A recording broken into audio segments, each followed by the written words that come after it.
Hello everyone, কি অবস্থা সবার? Welcome to my new blog.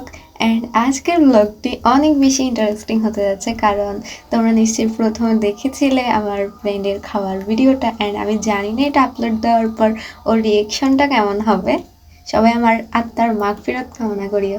প্রতিদিনের মতো আজকে আমরা এক্সাম শেষ করে হাঁটতে হাঁটতে যাচ্ছিলাম, অ্যান্ড রাস্তার পাশে আমার ফ্রেন্ড একটা ফুলের দোকান দেখতে পায়।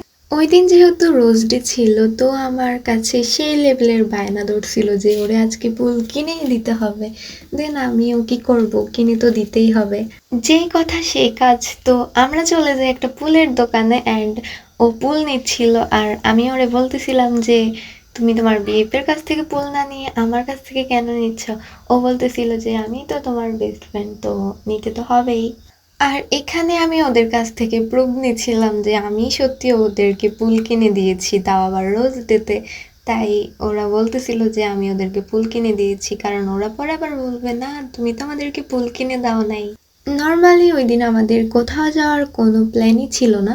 আমরা সবাই বাসার দিকে যাচ্ছিলাম, আর ওই সময় যেহেতু নির্বাচন ছিল, তাই মিছিলের জন্য পুরো রাস্তা ব্লক হয়ে গিয়েছিল। পৌরসভার পাশেই এই রুপটপ রেস্টুরেন্টের ওই দিন ওপেনিং ডে ছিল, তো আমরা ভাবছিলাম যে ওইখানে দাঁড়িয়ে না থেকে দিন আমরা ওইখান থেকে ঘুরে আসি। রেস্টুরেন্টটা মোটামুটি খারাপ না, কিন্তু এটার রাত্রির ভিউটা অনেক বেশি জোস। তারপর আমরা ফ্রেন্ডরা কিছুক্ষণ ঘোরাফেরা করে দেন আমরা কিছু পিকচার্স তুলি। তারপর চলে আসে সেই ইন্টারেস্টিং পার্টটা। ও জানতো না যে আমি ভিডিও করতেছি।